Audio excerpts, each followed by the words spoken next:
Mesdames, Messieurs, pourquoi l'ogre de la Lima, le dictateur Denis Sassou Nguesso, est encore en vie au Congo-Brazzaville? Pour répondre à cette question, je peux vous le dire que ce n'est pas sorcier. Le dictateur ou l'ogre de la Lima, Denis Sassou Nguesso, est encore en vie, mais parce qu'il respire comme tout être vivant ou comme tout individu encore en vie. Même si lui a déjà détruit la vie de plus de 1,5 million d'individus congolais. Donc la vidéo là est quelque part dans le sens de l'humaniser un peu. Parce que ce monsieur est d'un cynisme et d'une psychopathie et sociopathie hors pair, hors norme. C'est un monstre froid qui tue soit par vengeance ou par passion criminelle. Donc le but ou l'objectif ou l'état d'esprit de cette vidéo est d'abord de lui apporter un peu d'humanité.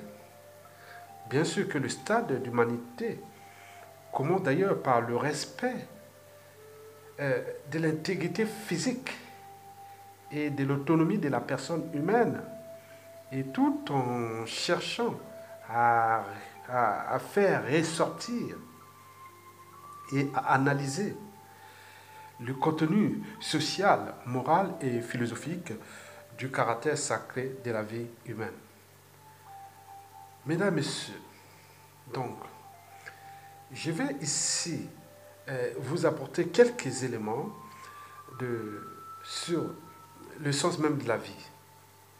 Oui, la vie, elle est aussi, la vie, c'est aussi la respiration. Donc, celui qui respire, donc, il vit. Donc,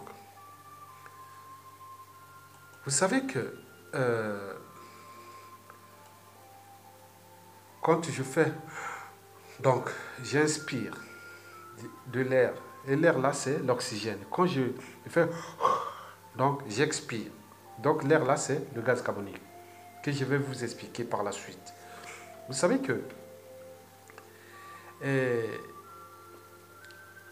les cellules de notre corps ont besoin d'énergie pour respirer.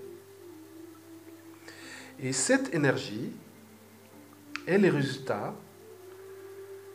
des réactions biochimiques ou dirons chimiques entre le carburant que nous apportons de l'alimentation et l'oxygène que nous apportons de la respiration. Plus précisément, l'inspiration. Donc, pour comprendre ça, nous allons d'abord voir un peu la structure des poumons. Donc là, voici un poumon. Brut, hein, comme on voit. Bon, poumon humain. Donc vous avez ici la trachée. Et là, des deux côtés, vous avez ce qu'on appelle les branches. Et à l'intérieur de ces branches, vous avez les bronchioles et les alvéoles pulmonaires. C'est là où se passe toute l'activité respiratoire que nous allons rentrer en détail par la suite. Donc, je vous ai dit que pour fonctionner, nos cellules ont besoin d'énergie.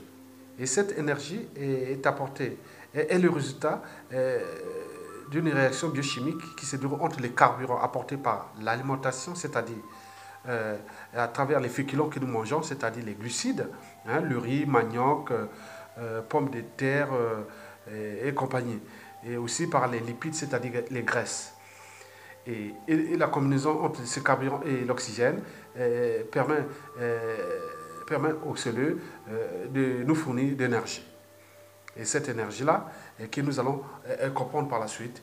Bon, donc, on connaît là où vient l'oxygène. L'oxygène vient du milieu ambiant. Mais non, ce qui est compliqué, mais on se demande où sort ce gaz carbonique-là. Donc, si je peux faire déjà ici pour voir un peu dans cette image, hein, donc, vous avez ici inspiration. Donc, je vais inspirer de l'air dans mes poumons. Donc, je vais faire...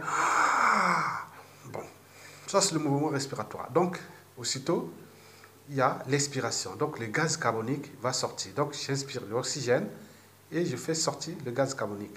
Donc les gaz respiratoires que nous avions besoin dans notre corps, donc il y a d'un côté l'oxygène qui est importé par l'expiration et de l'autre côté le gaz carbonique qui sort des déchets du métabolisme énergétique qui se passe dans nos cellules quand on va rentrer en détail tout à l'heure. Donc vous avez le gaz carbonique et l'oxygène. Les deux gaz là sont très importants pour nous. Donc tout ça, ça reste dans la respiration, ce qu'on appelle la respiration humaine ou animale. Bon, à côté, nous avons des structures que nous allons détailler tout à l'heure. Donc il y aura la trachée que je vous ai parlé tout à l'heure, les bronches, les bronchioles, les alvéoles pulmonaires. Et vous allez voir le rôle de cet appareil respiratoire. Et en bas ici, vous avez les échanges, les surfaces d'échange respiratoires. Donc au niveau des parois, de nos artères, hein, des vaisseaux sanguins. Voilà. Donc là, on va envoyer ça vers le sang et vous allez comprendre quel est le but de cette direction vers le sang. Bon, donc, revenons. Pardon, voilà. Maintenant, attendez. Voilà. Donc, si j'essaie un peu de résumer, donc, tout part de la bouche, le nez. Après, ça rentre, ça arrive au niveau de la trachée. Et de la trachée, ça va au niveau des branches. Et de ces branches, vous avez les bronchioles et les alvéoles pulmonaires. C'est là on va se diriger, ça va aller vers le sang. Vous allez comprendre pourquoi ça va vers le sang. Donc, qui va vers le sang? C'est tout justement l'oxygène que nous avons déjà respiré soit par le nez ou par la bouche. Donc, c'est passé là, ça arrive déjà à l'intérieur. Donc, nous allons rentrer en détail là. Donc, l'oxygène est passé là, il est rentré là, il va rentrer dans les points rouges là. Donc, nous allons faire le détail de ces points rouges là. Les points roses ou rouges, voilà. Donc, voilà une bronchiole. Hein? Donc, c'est là. Maintenant, à l'intérieur, comment ça se passe? Donc, si je peux vous grossir ça, voilà. Donc, ça arrive là. Donc, l'oxygène va arriver là. Il y a un genre de pompe. Hein. Ça fait... Ça gonfle, ça gonfle, ça diminue. Donc, quand ça gonfle, quand on expire, on expire, ça gonfle. Et ça pousse l'oxygène là vers les artères de la circulation générale que vous allez voir par la suite. Donc voilà, voici par exemple une bronchiole et alvéole normale. On voit que c'est vide. Il faut que ça soit vide. Mais par contre, vous pouvez voir ici, par exemple, dans le cas de la pneumonie, on peut voir que c'est rempli de liquide dans les alvéoles. Et ça, c'est pas bon. Donc vous avez une bronchite. Ça, c'est les alvéoles qui ont des bronchites. Donc ça devait être vide. Mais il arrive que, bon, ces mucus-là et tout ça, donc parfois, il y a un réflexe inné qui est là, qui vous demande, qui vous pousse à externuer. Donc ça va faire... Parce que le but de ces réflexes innés est de vider ces alvéoles pulmonaires de ces liquides-là pour que ça soit sec. Et pourquoi? Vous allez comprendre par la suite. Donc là, vous voyez que c'est rempli. Les alvéoles là sont remplis. Donc là, vous avez une pneumonie. Donc ça, les pneumologues, ils connaissent ça. Hein? C'est le médecin qui peut vous expliquer ça. Donc vous avez compris déjà cette partie-là. Donc nous allons aller en détail. Donc je vous ai dit que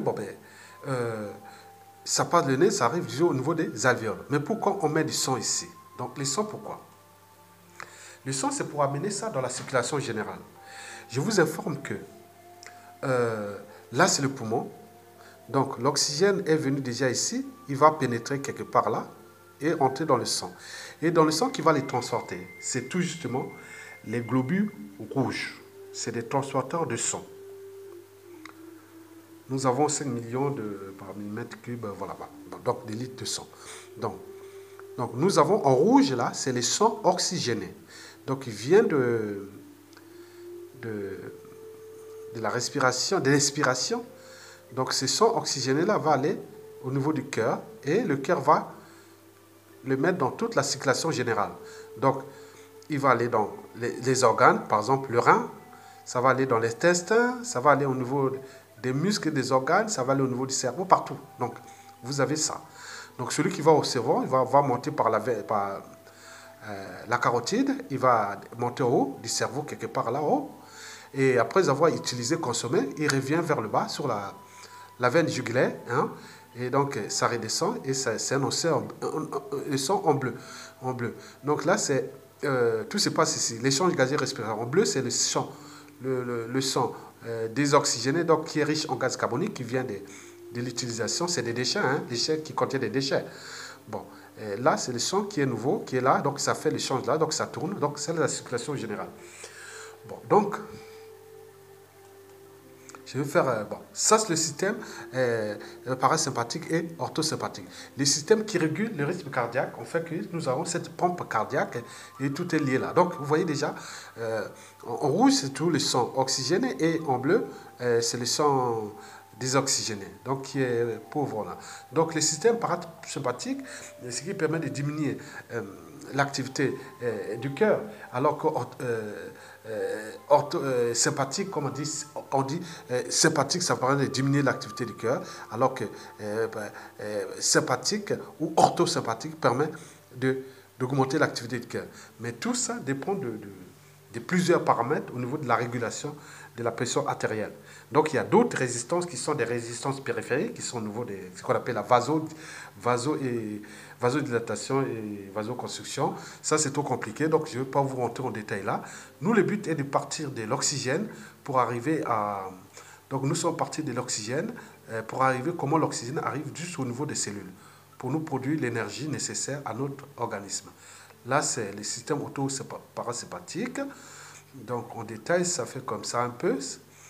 Ça, c'est une partie seulement pour vous montrer un peu comment ça se passe. Bon, ça, on va parler en détail là, parce que cette partie n'est pas en relation avec là, mais en réalité, système autosympathique et parasympathique, il y a des catécholamines qui agissent comme la noradrénaline ou l'adrénaline ou tout ce que vous connaissez, comme on vous a déjà parlé de ça.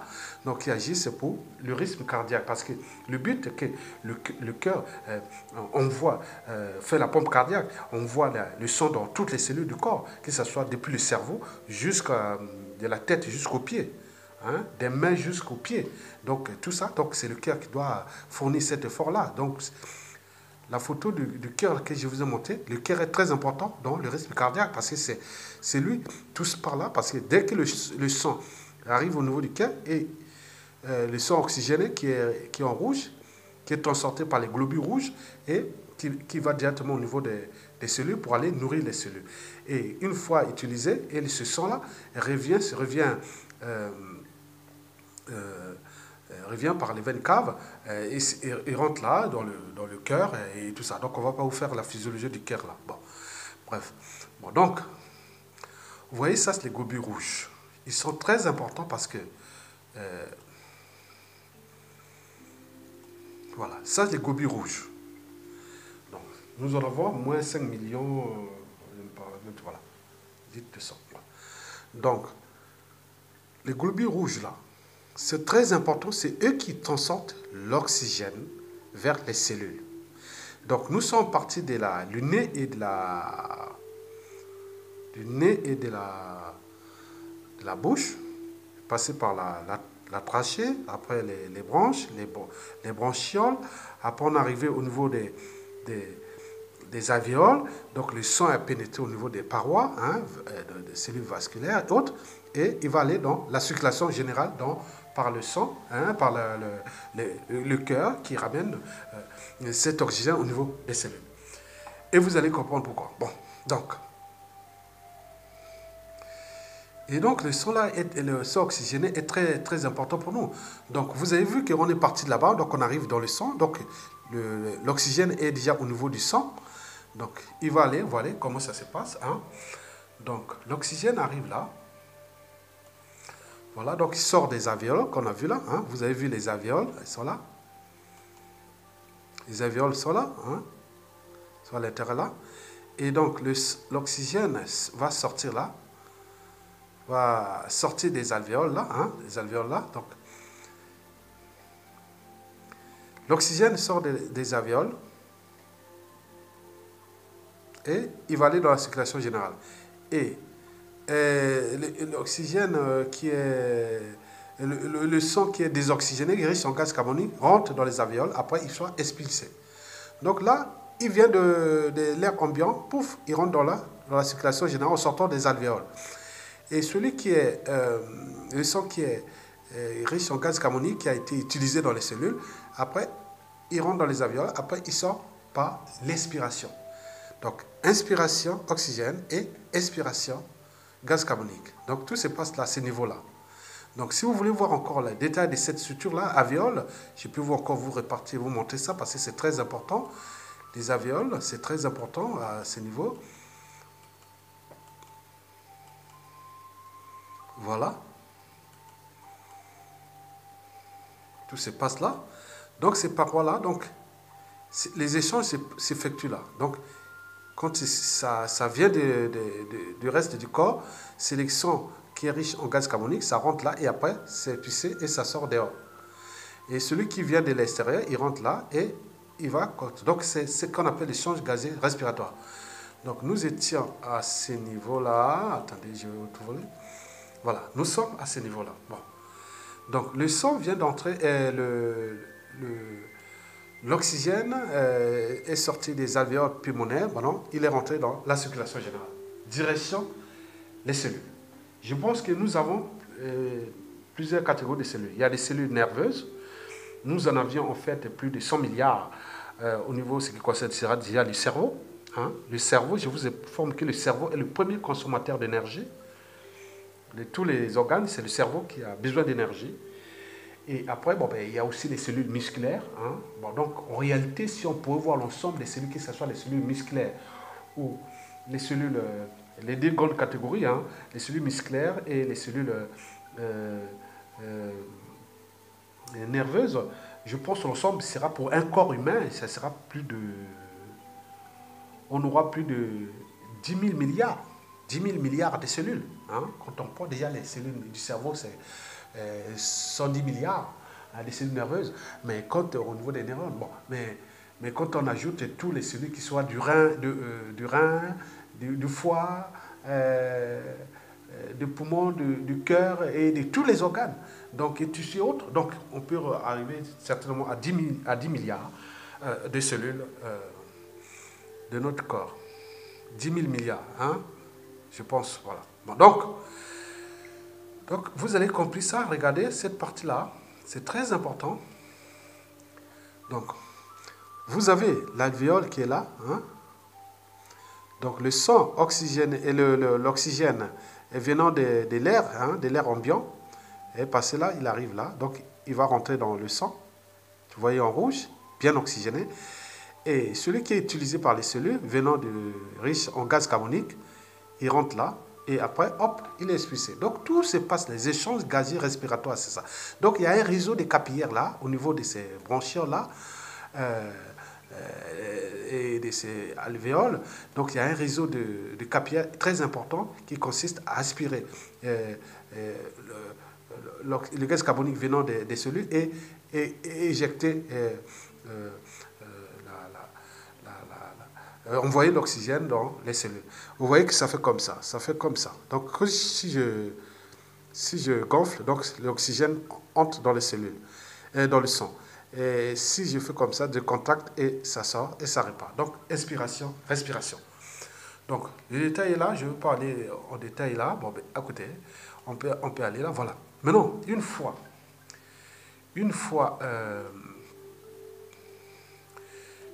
dans le sang, donc, l'oxygène, là, va aller directement dans les cellules. Mais, bon, dans la cellule, voilà la structure d'une cellule animale. Hein.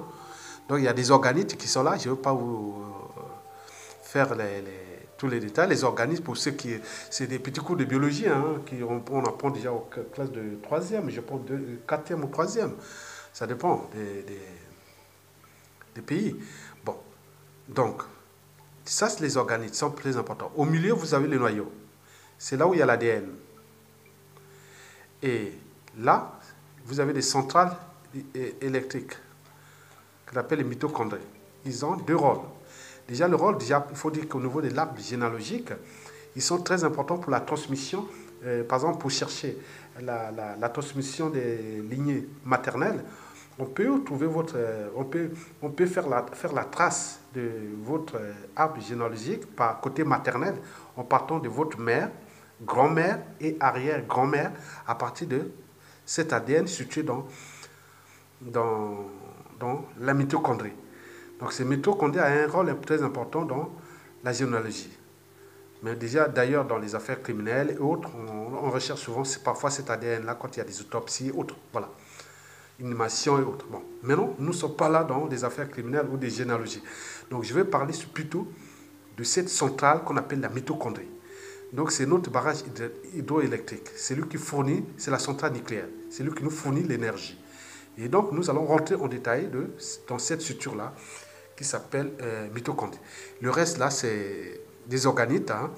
Donc, vous avez par exemple les réticulums endoplasmatiques lisses, ils ont un rôle.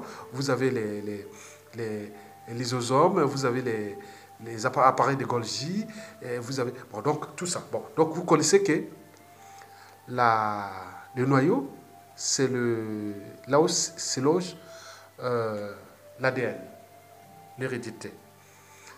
Bon, donc, que ce soit les cancers et autres, c'est une perturbation de cette structure-là, des cellules. Et je vous dis que nous en avons des milliards dans notre corps. Donc, je vais aller un peu plus en détail dans cette affaire-là de mitochondrie. C'est très important. Je vous ai dit, je vais donner un peu le rôle des mitochondries. Donc, les mitochondries, quel est le rôle des mitochondries?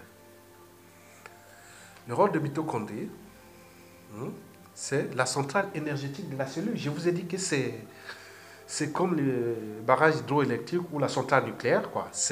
Tout se passe là. Donc, vous allez comprendre pourquoi. Parce qu'il est le siège de la respiration cellulaire. Donc, tout se passe là-bas. Donc, je vous ai dit que les cellules de notre organisme ou de notre corps ont besoin d'énergie. Mais cette énergie est le résultat d'une réaction biochimique entre le carburant qui est apporté par l'alimentation, c'est-à-dire les glucides et les lipides, et qui vont se combiner avec l'oxygène venu de la respiration. Donc, il est venu là-bas, donc l'oxygène là va arriver au niveau des mitochondries. Donc, il y a tout un circuit, donc par le sang, les globules rouges les amènent jusqu'au niveau des cellules, ils pénètrent, et cet oxygène-là, il y a des transporteurs, comme on peut dire les colporteurs, qui apportent l'oxygène jusqu'au niveau des cellules et aussi au niveau de la mitochondrie. Et là-bas, nous allons rentrer dans les cours de biochimie. Parce que là, ces cours-là, ces notions de biochimie, nécessitent au moins bac plus 3. Hein. Pour maîtriser, il faut avoir au minimum un bac plus 3. Ils comprennent beaucoup de notions d'abord de chimie organique, hein, et de chimie minérale, mais aussi de physique et bien sûr de chimie, mais intégré avec la biologie, ça devient la biochimie, qui peut être énergétique. Donc nous allons rentrer au cœur de la biochimie énergétique, connue des biochimistes énergétiques et aussi des nutritionnistes et compagnie. Bon, donc nous allons rentrer au cœur de la biochimie. Donc c'est consommer de l'oxygène pour brûler les combustibles. Donc nous avons le combustible qui s'appelle les glucides. Donc dans le glucide, il y a déjà un produit fini qui s'appelle le glucose. Le glucose, c'est le produit fini. Donc des glucides. Bon, donc, et le produit fini des lipides, c'est les acides gras. Donc tout ça, ça va être combiné avec l'oxygène pour nous produire l'énergie dont les cellules ont besoin. Bon, donc, ces combustions qu'on appelle oxydation, parce qu'il y a présence d'oxygène, produisent d'une part de l'eau, du gaz carbonique et de l'énergie disponible sous forme d'ATP. Un ATP, en réalité, nous, au niveau des grammes, une molécule de glucose peut fournir jusqu'à 37 à 38 ATP. Ok? L'ATP peut nous livrer jusqu'à 2000 calories. Donc, si vous multipliez 37 à 38 ATP, multiplié par l'équivalent calories, donc on peut transformer un ATP, par exemple on demande un ATP égale à combien de calories. Donc un ATP fournit autour de 2000 calories par exemple. Voilà. Donc si nous fournissons 37 à 38 par molécule de glucose brûlée, vous voyez l'énergie qu'elle nous apporte. Donc nous allons comprendre ça. Donc elle fabrique, donc là, là je vous dis qu'elle fabrique l'énergie par la tête par les différents travaux cellulaires. Elle fabrique une molécule énergétique appelée ATP, adénosine triphosphate, indispensable aux différentes réactions du métabolisme cellulaire. Quand on parle de métabolisme, il y a anabolisme et catabolisme. Anabolisme, on fait la synthèse et catabolisme, on détruit. Donc, nous allons entrer un peu en détail. Je pense 25, il faut que j'arrête plus tard à 30 et quelques pour être... Voilà. Donc, vous avez la centrale nucléaire qui est là. Donc, dans cette cellule-là, on a dessiné au moins 5 centrales nucléaires. Donc, il y en a plein. Donc, dans une cellule, déjà, par exemple, dans une cellule, vous avez déjà 5. Mais multiplier des milliards de cellules, c'est bon. Donc nous avons des milliards de mitochondries et donc des centrales nucléaires. C'est pourquoi notre corps chauffe. On est en vie, parfois on chauffe, on brûle l'énergie, on chauffe. Quelqu'un qui est mort, il est froid. Mais quelqu'un qui est vivant, il chauffe parce que ce sont ces centrales-là qui nous chauffent. Bon, voilà comment se passe la réaction. Je vous dis que c'est des cours de biochimie, et donc il faut au moins les minimums de notions de physique-chimie acquis déjà au lycée, et puis les premières années de fac. Bon, donc le glucose qui venait le carburant qui est venu, le produit final qui est venu des glucides, c'est-à-dire pour les gens, pour les régions tropicales, ils ont mangé du manioc, ou même mangeant du riz, des pâtes, des spaghettis et tout ça, il y a des cycles longs, des cycles courts, mais le produit final reste le glucose. Donc le glucose pénètre dans la mitochondrie. Il est là. Donc, ça dépend de la situation. Quand il n'y a pas d'oxygène, et là, la question se devient un peu compliquée. Donc, je vais vous expliquer ça. Je vous expliquerai ça plus tard. Bon, donc il passe là.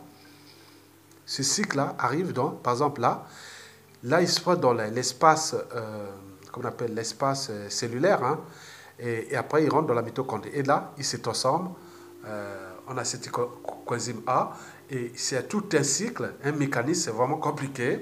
Et nous, on passait des heures à faire ça parce qu'il faut dégager, il y a des coenzymes, il y a des facteurs, des cofacteurs, et après, au dernier mot, il y a combinaison avec l'oxygène, et on libère l'eau et les gaz carboniques plus l'énergie. Mais l'énergie est libérée à chaque étape, hein, parce qu'il y a plusieurs étapes. Regardez par exemple ici, déjà ça c'est l'oxydation. Donc ça c'est le résumé de la respiration au niveau cellulaire. Donc en réalité c'est plusieurs équations cellulaires. Donc le glucose qui est arrivé ici au niveau de la mitochondrie. Donc combinant avec l'oxygène. Donc une molécule de glucose c'est combinant avec 6 molécules d'oxygène. Donc il se transforme en 6 molécules de gaz carbonique plus 6 molécules d'eau, et libérant ainsi l'ATP. Je vous dis que ça peut arriver de 37 à 38. Bon, là c'est 36. Hein. Bon, donc, l'ATP là c'est l'énergie. Et ce gaz carbonique là, il va répartir, hein, il va retrouver le sens inverse, rentrer dans le sang désoxygéné, arriver au niveau du cœur. Et du niveau du cœur, il va rentrer dans les poumons et est réparti et éjecté par l'inspiration. Et souvent, il y a les vapeurs d'eau. Quand nous respirons, on voit qu'il y a un peu de vapeur d'eau. Ben, l'eau va peut-être dans les reins et tous les cas, il est réutilisé. Bon, il y a un circuit pour ça. Mais ce qui nous intéresse, c'est cette énergie-là qui est très importante, ATP. Un ATP égale 2000 calories. Donc, vous voyez qu'on peut faire l'équivalent calories-grammes. Donc, vous pouvez voir qu'il y a une énergie énorme. Et nous disons, je vous informe que nous avions des milliards et des milliards de mitochondries et des cellules. Donc, en réalité,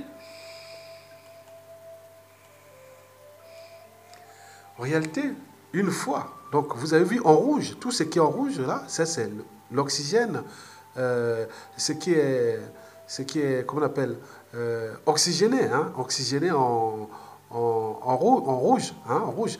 Mais ce qui est en bleu, c'est ce qui vient des cellules, qui a été utilisé là-bas dans le gaz carbonique. Là.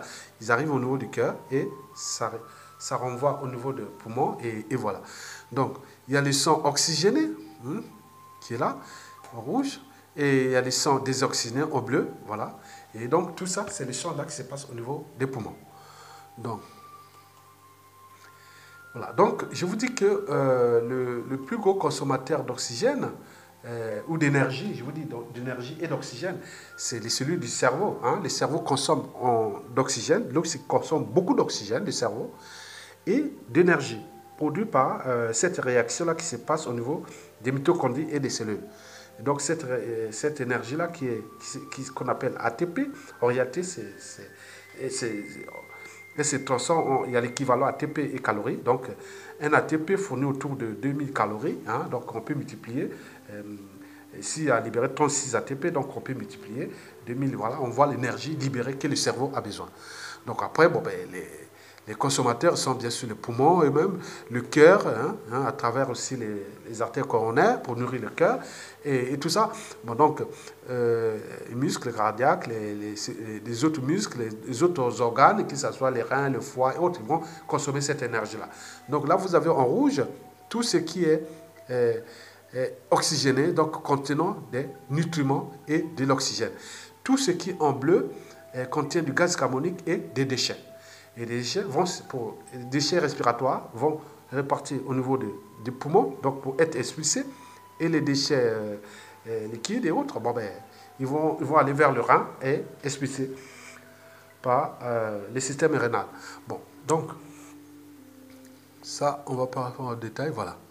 Donc, vous avez vu toujours cette figure-là, qui est un peu complexe, parce qu'il y a d'autres figures un peu plus complexes. Donc, le glucose arrive là de l'extérieur, rentre dans la cellule, là. Bon, donc, les cytosols, hein, l'espace de la membrane cellulaire là, et il rentre là à l'intérieur, il se transforme en glycolyse, il y a des acides pyruvates, et après ça donne la pénètre pour rentrer dans la mitochondrie, donc il se transforme en désacétyl-CoA, et donc il y a toutes les chaînes là qui se forment, et je peux vous même expliquer ici, vous voyez, tout ça, vous voyez le système, il est compliqué, donc il faut avoir un peu des notions de chimie. Moi, nous, on passait pour faire ces tutos-là, déjà, j'ai pu faire ça à partir de la 3e année. Hein. Donc, c'était vraiment, il faut avoir beaucoup de notions de chimie organique et de chimie minérale, de physique, de mathématiques et aussi de biologie. Voilà, donc tout est compliqué, on appelle le cycle de Krebs. Bravo celui qui l'a inventé, qui a découvert ça, mais c'était du boulot. Donc, c'est bon. Donc, vous voyez comment ça se passe. Voilà. Donc, vous avez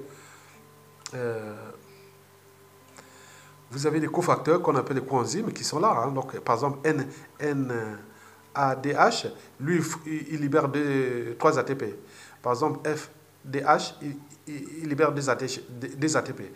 À chaque fois, donc, à une étape, on libère 3 ATP ou des ATP. Donc, il faut comptabiliser jusqu'à arriver à avoir 36 ATP au produit final. Donc, en libérant ainsi les gaz carboniques et l'eau. Bon, donc, c'est un processus compliqué. Donc, on va pas vous les donner là. Bon, ben, voilà. Donc, voilà. On voit tous ces facteurs-là, ces coenzymes, ces cofacteurs, hein, sont là. Donc, lui, il libère 3 ATP, lui, il libère des ATP, au fur et à mesure, ça tourne. C'est un cycle, hein, ça tourne jusqu'à finir toute la molécule, consommer toute la molécule de gaz carbonique, consommer toute la molécule de glucose, hein, pour le brûler hein, complètement et les transformer en gaz carbonique, en eau et en énergie. Et l'énergie là est récupérée par les cellules pour notre besoin énergétique. Et là, c'est plus compliqué encore. Donc, c'est des mécanismes complexes. Donc, en réalité, si je devais définir le système et résumer le système, donc, écoutez, donc je pars déjà, il y a deux acteurs principaux. Il y a un qui part depuis la bouche, hein, donc si je pouvais répartir là.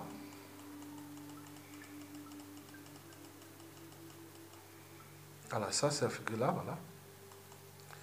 Donc nous avons deux matières principales. Hein. Donc nous avons d'un côté l'oxygène qui pénètre là par le nez ou par la bouche, qui va jusqu'au niveau des cellules pour aller être en contact avec, il va jusqu'au niveau des cellules, c'est passant par le sang. Donc, il arrive là, il sort par les avoirs pulmonaires, il rentre dans le sang, dans la circulation générale et il va directement au niveau des cellules et notamment au niveau des mitochondries. Et là, il va rencontrer le carburant, c'est-à-dire le glucose, et qui vient de l'alimentation. Donc, il y a un autre qui vient de l'alimentation, lui, par la bouche, il suit ces circuits-là, la digestion, il passe là, par exemple, l'estomac, le pancréas, l'absorption intestinale, le foie et autres, circulation générale dans le sang. Et les œufs se retrouvent là-bas, ils vont se retrouver au niveau des cellules pour être brûlés. Donc à ce moment-là, nous avons le produit final, comme je vous ai montré. Il est là. Donc, le glucose plus l'oxygène donne 6 molécules de gaz carbonique plus l'eau, plus l'énergie. Et cette énergie, donc, nous avons des centrales, des milliards de centrales. Et donc, c'est pourquoi nous avons chaud, nous avons l'énergie pourvue. Donc, d'où l'enjeu. L'important, c'est de manger et autres. Bon, donc, comme vous l'avez compris ça, donc, je vous laisse comme je vous ai trouvé. J'espère que la vidéo n'a pas été très longue. Bon, ben, donc, j'essaie un peu de bricoler les moyens pour refaire ça, mais c'est comme ça. Bon, à bientôt.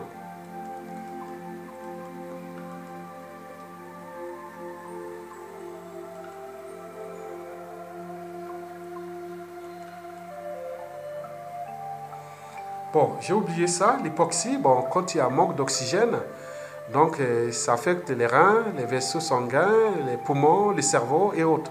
Tous les organes du corps sont affectés quand il y a un manque d'oxygène parce que tout se passe au niveau des cellules. Donc les cellules n'ont pas reçu d'oxygène et les tissus, les organes meurent, hein, c'est naturel. Donc tout se passe au niveau des cellules. Que ce soit les cancers et autres, quand vous avez les cancers et autres, ça commence déjà au niveau des cellules. Les métastases commencent au niveau des cellules, c'est-à-dire au niveau du noyau des cellules. Donc l'ADN est perturbé, hein, la réplication de l'ADN est perturbée et c'est là les cancers. Donc ce qui concerne l'énergie, pareil, quand il y a manque d'oxygène, donc l'organisme n'a pas d'énergie et souvent il arrive que, bon ben, il y a les cellules ne peuvent plus fonctionner, ils n'ont pas d'oxygène, ils n'ont pas d'énergie, donc il y a la rétention d'eau, il y a des troubles de la perméabilité des cellules.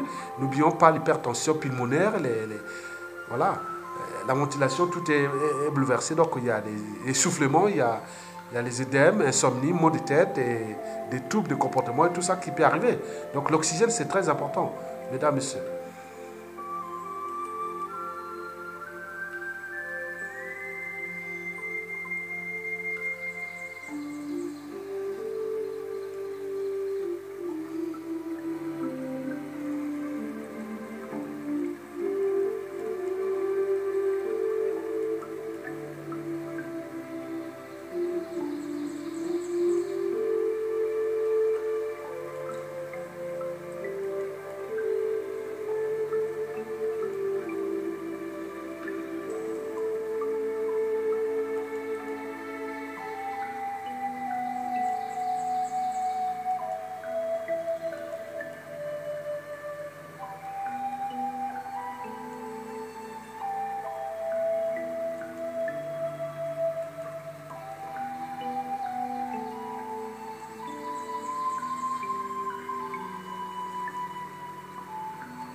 Bon, vous avez ici des globules blancs. Hein. Ils sont importants aussi dans la respiration parce que quand il y a des problèmes de mucus, quand vous avez des bronchites ou des choses comme ça, donc ils sont très importants parce que c'est eux qui viennent lutter pour que le réflexe, quand vous faites, c'est quelque part aussi, c'est eux qui doivent lutter ça, mais dans tous les cas, il faut voir votre médecin pneumologue, il peut vous expliquer ça parce que il y a plusieurs formes de globules blancs. Hein. Donc il y a ceux qui viennent attaquer, d'autres ils sont là pour... donc il y a plusieurs rôles, hein. Surtout dans les déficits immunitaires. Donc vous pouvez avoir ces problèmes-là. Donc parmi, il y a des globules blancs, il y a des plaquettes, il y a tout, voilà, bref.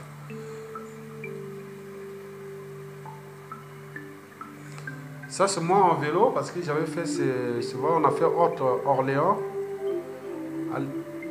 Non, on a fait Blois, de Blois jusqu'à Orléans à vélo. Là, je pense que la photo là a été prise entre Ambroise, Château d'Amboise et Chaumont-sur-Loire. Ça doit être là quelque part. Voilà. C'était à vélo. Là, c'était à Auzin. Auzin, une ville qui est en face de Chaumont-sur-Loire. Là, je ne sais pas, c'est quelque part. Hein. Comme j'ai au moins 10 000 km à vélo en France, mais je ne sais pas. Là, c'était entre Blois et Chaumont-sur-Loire. Là, la carte de la région. Là, c'était à Marseille, non loin de Cassis. Là, c'est à côté de Cassis, dans les Calanques. Attends. Ouais, ça, c'est dans les Cassis, pas loin de Cassis. Là, c'est toujours dans Orléans, Blois, c'est ça. Bon, là, c'est le cycle de vie qu'il faut respecter un peu les valeurs ajoutées, énergie et tout ça. Cycle de vie, bon, c'est très important parce que polluer.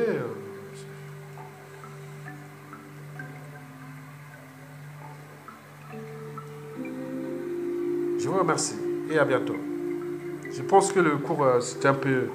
J'ai préparé ça en moins de 30 minutes. Hein. Bon, j'ai fait ça pour faire plaisir. Merci.